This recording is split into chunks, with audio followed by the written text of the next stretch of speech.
నమస్తే, welcome to Vamshi TV channel.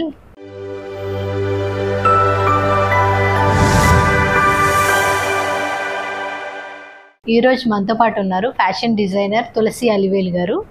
So వాళ్ళ దగ్గర సర్వీసెస్ ఏముంటాయి, ఎలాంటి సర్వీసెస్ ఉంటాయి అండ్ వాటి డీటెయిల్స్ గురించి కంప్లీట్గా తెలుసుకుందాము. నమస్తే అండి. నమస్తే అండి.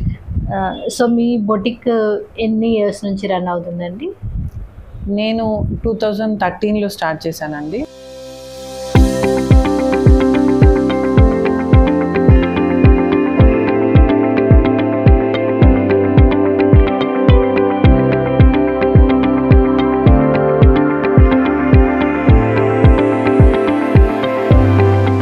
ముందుకెళ్తుంది. ఓకే, ఇప్పుడు ఇందులో బొటిక్లో ఎట్లాంటి సర్వీసెస్ అవైలబుల్గా ఉంటాయి మీ దగ్గర? సో ఆల్ కైండ్స్ అండి. అంటే ఇది వచ్చి ఉమెన్ అండ్ కిడ్స్ కోసమే స్టార్ట్ చేశాను నేను. ఓకే. సో ఉమెన్కి సంబంధించి అన్ని రకాలు మనం సర్వీసెస్ ఇస్తున్నాము, కిడ్స్కి కానీ ఉమెన్ కానీ. పర్టికులర్లీ ఇప్పుడు మ్యారేజ్ ఉందనుకోండి, మ్యారేజ్లో రకరకాల థీమ్స్ ఉంటాయి. అంటే ఇప్పుడు ఒక మ్యారేజ్ ఆర్డర్ మన చేతికి వచ్చింది అనుకోండి, సో పెళ్లి దగ్గర అంటే చాలా ట్రెడిషనల్గా ఉండే పెళ్లి దగ్గర నుంచి సంగీత వరకు అన్ని రకాలైనవి ఉంటాయి. సో ఇవన్నీ మనం డీల్ చేయొచ్చు. అంటే మగ్గం వర్క్ బ్లౌజెస్ కానీ, ఫ్యాన్సీ శారీ బ్లౌజెస్ కానీ, లెహంగాస్ కానీ, కల్లీ టాప్స్ బాగా అంటే చాలా ఇప్పుడు సంగీత్ కోసం గేరా ఉన్న కల్లీ టాప్స్ వేసుకొని డాన్స్లు అవి వేస్తుంటారు. కల్లీ టాప్స్ కానీ ఇలాంటివి అన్ని రకాలైనవి ఒకేసారి వస్తాయి. అలాంటివన్నీ కూడా మన దగ్గర సర్వీసెస్ ఉన్నాయండి. అండ్ కిడ్స్కి కూడా ఫ్రాక్స్ కానీ, లెహంగాస్ కానీ, పట్టు శారీస్ తోటి కూడా పిల్లలకి లెహంగాలు అవి కుట్టిస్తూ ఉన్నారు. అలాంటివన్నీ సర్వీసెస్ మన దగ్గర ఉన్నాయండి. ఓకే, అంటే సర్వీసెస్ ఇప్పుడు ఒకవేళ మీ దగ్గర బుక్ చేసుకోవాలి అని అనుకున్నారనుకోండి, అంటే మీ బొటిక్కి రావాల్సి ఉంటుందా? లేదు వేరే లొకేషన్స్లో ఉన్న వాళ్ళు కూడా ఉంటారు కదా, వాళ్ళకి మీరు సర్వీస్ ఇవ్వగలుగుతారా?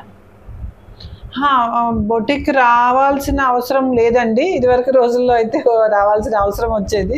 ఇప్పుడు మనం చాలా చాలా టెక్నాలజీ వాడుకోవచ్చు. సో చాలా దూరం నుంచి కూడా, అంటే నాకు యూఎస్ నుంచి ఆర్డర్స్ వస్తున్నాయంటే ఆలోచించండి, ఎక్కడున్నా సరే మన దగ్గరికి రాకపోయినా సర్వీస్ ఇవ్వగలుగుతాము. ఎందుకంటే నేను ఊరికే ఆన్లైన్లో వాళ్ళతో మాట్లాడగలుగుతాను. మెజర్మెంట్స్ కూడా నేను అలాగే తీసుకోగలుగుతాను వాళ్ళ దగ్గర నుంచి. వాళ్ళు ఇప్పుడు రకరకాల మనకి కొరియర్ కూడా రకరకాల అయిపోయింది. దగ్గరలో లోకల్గా ఉన్నారంటే హైదరాబాద్లో కానీ ఇక్కడెక్కడన్నా ఉంటే మాత్రం ర్యాపిడోలు బుక్ చేసేస్తున్నారు, పంపించేస్తున్నారు. సో నేను వాళ్ళతోటి కమ్యూనికేట్ చేస్తూ అంటూ మాట్లాడుతూ, మీకు ఏం కావాలి, ఎలా కావాలి, ఇలాంటి శారీ ఉంది, ఇలా కావాలా, అయితే కొంతమంది మెటీరియల్ కూడా వాళ్ళే తీసుకునే వాళ్ళు ఉంటారు. నా దగ్గర స్టోర్లో ఇదివరకు మెటీరియల్ కూడా ఉండేది. ఆ మెటీరియల్ వాళ్ళకి చూపించేసి ఆన్లైన్లోనే బుక్ చేసేసుకుంటాము. లేదా ఆ మెజర్మెంట్స్ కూడా నేను ఆన్లైన్లో తీసుకొని చేసేసి నేను కూడా అలాగే కొరియర్ చేయటం కానీ, ర్యాపిడో చేయటం కానీ చేసేస్తున్నాను. సో ఇప్పుడు రావాల్సిన అవసరం డెఫినెట్గా లేదు. ఓకే, ఇప్పుడు మగ్గం వర్క్ బ్లౌజెస్ కావాలనుకోండి, వాళ్ళు ఒక శారీ పిక్ పంపించినా కూడా మీరు ఆ కలర్స్ అవన్నీ మ్యాచ్ చేసుకొని చేయగలుగుతామండి. ఈ సర్వీసెస్ తీసుకుంటున్నప్పుడు ఎలాంటి ఛాలెంజెస్ని ఫేస్ చేస్తున్నారు మీరు? డెఫినెట్గా బిజినెస్ అంటేనే ఛాలెంజెస్ ఉంటాయండి. సో చెప్పాలంటే ఈ బయట సర్వీసెస్ ఇస్తున్నప్పుడు యూఎస్ నుంచి కానీ, లేదా ఇక్కడ ఎవరైనా వర్కింగ్ ఉమెన్ ఉన్నారనుకోండి, వాళ్ళ వర్క్ టైం అయిన తర్వాత నన్ను అప్రోచ్ అవ్వడానికి ట్రై చేస్తారు. సో అప్పటికి నేను ఆల్రెడీ టైర్డ్ అయిపోయి ఉంటాను మేబీ. అయినా సరే నేను కస్టమర్ని రిసీవ్ చేసుకోవాల్సిన సిచ్యువేషన్స్ ఉంటాయి.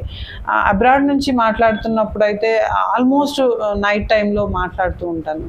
సో ఇంకొకటి మేజర్ ఏంటంటేనండి, నా వర్క్లో నేను డిజైన్ చేస్తాను, నాకు మాస్టర్ ఉంటారు, ఆయన కటింగ్ చేస్తారు, నాకు టైలర్ ఉంటారు, ఆవిడ కుడతారు, ఇంకా మగ్గం వర్కర్ ఉంటారు. ఈ 4-5 మనుషుల కోఆర్డినేషన్ ఎక్కడ మిస్ అయినా సరే ప్రాబ్లం ఫేస్ చేయాల్సి ఉంటుంది. అది ఎవరికి అంటే ఎంప్లాయీస్కి నేను ఎవరికైతే ఎంప్లాయ్మెంట్ ఇచ్చానో వాళ్ళెవరికి ఏమీ ఎఫెక్ట్ పడదు, అదంతా నేనే తీసుకోవాల్సి ఉంటుంది. సో అందుకని వీళ్ళందరినీ కూడా వాళ్ళు జాగ్రత్తగా చేస్తున్నారు లేదా అని ఎవ్రీ టైమ్ నేను అబ్జర్వ్ చేస్తూనే ఉండాల్సి ఉంటుంది. సో చిన్నగా కోఆర్డినేషన్ అంటే మేబీ డైరెక్ట్ కస్టమర్కి నాకు కూడా చిన్న కమ్యూనికేషన్ గ్యాప్ రావడానికి అవకాశాలు ఉంటాయి. అది రాకుండా ఎంతవరకు రెక్టిఫై చేయగలుగుతాను, ఎంతవరకు దాన్ని అవాయిడ్ చేయగలుగుతాను అనేది ఆలోచించుకుంటూ ఉంటాను. స్టిల్ ఏదో ఒక ప్రాబ్లం వస్తానే ఉంటుంది, దాన్ని రెక్టిఫై చేస్తూనే ముందుకెళ్తా ఉంటాను. ఒక ఉమెన్ ఎంటర్‌ప్రెన్యూర్‌గా ఉండాలి అని అంటే ఎంతో కొంత సపోర్ట్ ఉండాలి, నాలెడ్జ్ ఉండాలి. సో అట్లాంటి మీరు అంటే పెట్టిన ఇనిషియల్ స్టేజ్లో ఎట్లాంటి ఛాలెంజెస్ని ఫేస్ చేశారు, దాన్ని ఎట్లా ఓవర్కమ్ చేశారు మీరు? నేను నా ఇనిషియల్ స్టేజెస్లో అయితే మా పిల్లలు చాలా చిన్నవాళ్ళు ఉండేవాళ్ళు. సో అప్పుడు ఇంటిని అది బ్యాలెన్స్ చేయడం అంటే చాలా కష్టమైంది. అండ్ డెఫినెట్గా ఇంట్లో వాళ్ళు సపోర్ట్ లేకపోతే ఇక్కడ దాకా వచ్చేదాన్ని కాదు. బట్ ఏంటంటే పిల్లలు వాళ్ళ అవసరానికి నేను లేనని, అంటే వాళ్ళ టైంకి వాళ్ళకి నిద్ర వచ్చిన టైంలో నేను పక్కన ఉండలేదని, ఇలాంటి చిన్న వాటి నుంచి పెద్ద వాటి దాకా కూడా కొన్ని ప్రాబ్లమ్స్ అయితే ఉండేయండి. అంతకు ముందు నేను ఏమీ చేయలేదు కాబట్టి ఒక్కసారి బొటిక్ పెట్టి, దట్టు నేను బొటిక్ సస్టైన్ చేయడం, ఏ బిజినెస్ అయినా స్టార్ట్ చేయడం చాలా ఈజీ అండి. దాన్ని మార్కెట్లో నిలబెట్టడము యాజ్ ఎ లేడీ మార్కెట్లో నాదొక బిజినెస్ నిలబెట్టడం అనేది చాలా పెద్ద ఛాలెంజ్ అనుకుంటా నేనైతే. సో నేను ఎట్లాంటి ఫేస్ చేశారంటే బిజినెస్ పరంగా ఎట్లాంటి ఛాలెంజెస్ ని ఫేస్ చేశారు? అదేనండి, ఫస్ట్ టైమింగ్ అండి.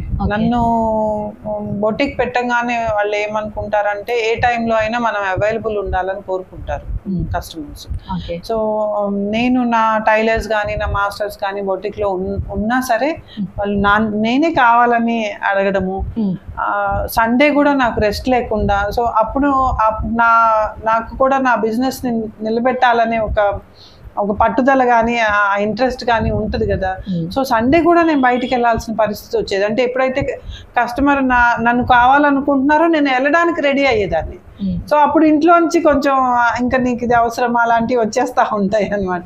అంటే పిల్లలు కూడా కొంచెం అమ్మ నేను కావాలనుకున్నప్పుడు లేదు అన్న ఇది. సో ఇది బ్యాలెన్స్ చేయడం కోసం నేను ఇది పెట్టాను, నేను దీంట్లో ఓడిపోయి వెనక్కి రాకూడదు అని పిల్లలకి అర్థమయ్యేలాగా చెప్పి, అంటే నేనే డెసిషన్ ఎవరు నన్ను ఫోర్స్ చేయలేదు కదమ్మా, నేనే డెసిషన్ తీసుకొని ఒకటి స్టార్ట్ చేసుకున్నాను. దాన్ని నేను ఇంకా చేయలేను అని వదిలి రాలేను. అలాంటి దాన్ని అంటే అంత వీక్ పర్సనాలిటీ కాదు నాది అని పిల్లలకి అర్థమయ్యేలాగా చెప్పుకొని, అండ్ ఇంకా కస్టమర్ సైడ్ నుంచి కూడా, అంటే కస్టమర్ డీల్ చేయడము పెద్ద ఛాలెంజ్ అండి. చాలా అగ్రెసివ్గా ఉంటారు, రకరకాలైన కస్టమర్స్ ఉంటారు. సో రకరకాలు ఉంటారు, ప్లస్ వాళ్ళ రిక్వైర్మెంట్స్ కూడా చాలా రకరకాలు ఉంటాయి. సో కొన్ని అయితే కొన్ని సిల్లీగా ఉంటాయి. ఏంటంటే ఒక పెద్ద డిజైన్ తీసుకొచ్చి ఇంతే రేటుకి అడుగుతారు. అంటే ఒక సినిమా యాక్టర్ వేసుకున్నది హెవీ డిజైన్ ఒకటి చూపిస్తారు మనకి, రేటు మాత్రం ఇంతే కావాలంటారు. ఆమె వేసుకున్న డిజైన్ అంటే మేబీ ఆమె ఎంత పెట్టి ఉంటుందని ఒక ఆలోచన చెయ్యరు అనమాట. సో మాకు ఇందులో చేసి ఇవ్వండి చాలా అని అంటారు. సో అప్పుడు నేను చీప్ మెటీరియల్ పెట్టలేను, మగ్గం వరకే అనుకోండి సపోజ్, అండ్ ఆ టైము తగ్గించలేను, అంటే నా క్వాలిటీ దెబ్బతినాలని అనుకోలేను. సో వాళ్ళ అనుకున్న ప్రైస్కి ఇవ్వడానికి నాకు చాలా పెద్ద ఛాలెంజ్ అవుతా ఉండేది. దట్టు స్టార్టింగ్ స్టేజ్లో అంటున్నారు కాబట్టి మీరు, స్టార్టింగ్లో నా బొటిక్ నిలబడాలి, నలుగురిలోకి పేరు రావాలి అని మనకు కూడా ఒక ఇది ఉంటుంది. సో అంటే ముందు పేరు రాని అని అనిపిస్తుంది. సో అప్పుడు ఏంటంటే నేను కూడా తక్కువకి వెళ్ళడానికి ఫోన్లు తక్కువకి చేద్దాం అనుకునేదాన్ని. సో అలాంటివి ఛాలెంజెస్. అండ్ మెల్లమెల్లగా తర్వాత ఏమైందంటే నేను పెట్టినప్పుడు ఇంత సోషల్ మీడియా ఇంత ఇది లేదు. సో తర్వాత ఏమైందంటే నా డిజైన్స్ కాకుండా వాళ్ళు ఏదో ఒక డిజైన్ చూపించి చేయమండం కూడా నాకు కొంచెం ఛాలెంజింగ్గా అనిపిస్తుంది. ఎందుకంటే ఏదో ఒక సినిమా హీరోయిన్ వేసుకున్న ఆమె ఫిగర్కి ఈవిడ ఫిగర్కి మ్యాచ్ అవ్వకపోవచ్చు, మేబీ ఛాన్సెస్ ఉంటాయి కదా. అంటే ఆమెకు సరిపోయే డ్రెస్ ఈమెకు సరిపోకపోవచ్చు. దాన్ని నేను అంటే వాళ్ళకి కన్వే చేయడానికి చాలా కష్టపడాల్సి వచ్చింది. అంటే ఇది మీ మీద సూట్ అవ్వదు, నాకు సూట్ అయింది మీకు అవ్వకపోవచ్చు, మీకు సూట్ అయింది నాకు అవ్వకపోవచ్చు కదా. అది నేను వాళ్ళకి కన్వే చేయడానికి, వాళ్ళని ఆ వైపుగా చెప్పడానికి కూడా కొన్నిసార్లు ప్రాబ్లం ఫేస్ చేసేదాన్ని. And mainly time. అండ్ ఎక్కువగా నేను ఫేస్ చేసింది మ్యాన్ పవర్ కూడా ప్రాబ్లం అవుతుందండి. అంటే నేను ఒక్కదాన్ని చేసే పని కాదు ఇది, టీమ్ కొలాబరేషన్ ఉండాలి. ఈ టీం అందరూ కూడా నాకు సపోర్టివ్గా ఉండాలి. కానీ ఒక్కొక్కసారి మ్యాన్ పవర్ కూడా మనకి చాలా ఇబ్బంది చేస్తా. అంటే అది వాళ్ళు వాంటెడ్లీ చేయకపోయినా వాళ్ళ సిచ్యువేషన్స్ అయినా సరే ఎండ్ ఆఫ్ ది డే అదంతా ఫేస్ చేయాల్సింది నేనే అవుతానన్నమాట. సో దానివల్ల కూడా మనకి చాలా ప్రాబ్లం అవుతూ ఉండేది. బట్ ఎనీహౌ ఛాలెంజెస్ ఎవ్రీవేర్ ఉంటాయి. యాజ్ ఎ మదర్ కొన్ని ఛాలెంజెస్ ఉంటాయి, అలాగా బోటిక్లో కూడా నాకు కొన్ని ఛాలెంజెస్ ఉన్నాయి. అవి తీసుకుంటూనే ముందుకెళ్తున్నాను. ఓకే. ఇప్పుడు అంటే ఈ సర్వీసెస్ తీసుకోవాలి అని అనుకున్నారు అనుకోండి, వాళ్ళు ఎలా అప్రోచ్ అవ్వాలి మిమ్మల్ని? సో మా నెంబర్స్ ఇస్తామండి, కింద స్క్రోల్ అవుతూ ఉంటాయి నెంబర్స్. మీరు ఆ నెంబర్కి కాంటాక్ట్ చేస్తే మీరు రాగలిగితే అంటే కాంటాక్ట్ చేస్తే మీకు మనం మాట్లాడుకుంటే అర్థమైపోతుంది. మీరు రాగలుగుతామంటే వచ్చి ఇవ్వచ్చు. ఆర్ఎల్స్ మీరు ఆన్లైన్లో మేము అన్ని కమ్యూనికేట్ చేస్తాము, మేము ఇక్కడికి రాలేము అంటే మీరు పంపించి మేము అడ్రస్ కూడా ఇస్తాము మీకు పంపించి. మినిమం ఒక బ్లౌజ్ ఇచ్చారనుకోండి, మీరు ఎన్ని డేస్లో దాన్ని మళ్ళీ బ్యాక్ పంపించగలుగుతారు స్టిచ్? ఇది కూడా మీ రిక్వైర్మెంట్ని బట్టి కూడా ఉంటుందండి. నేను నార్మల్గా 1 వీక్ అని చెప్తాను. సో ఇఫ్ ఇన్ కేస్ మీకు ఇంకొంచెం తొందరగా అవసరం ఉంది, సో నేను వేరే వాటిని కొంచెం ఏదైతే నేను ఆపగలుగుతానో దాన్ని కొంచెం పక్కకు పెట్టి ఇది చేసి పంపిస్తాను. అంటే 1 వీక్ మినిమం పెట్టుకోండి.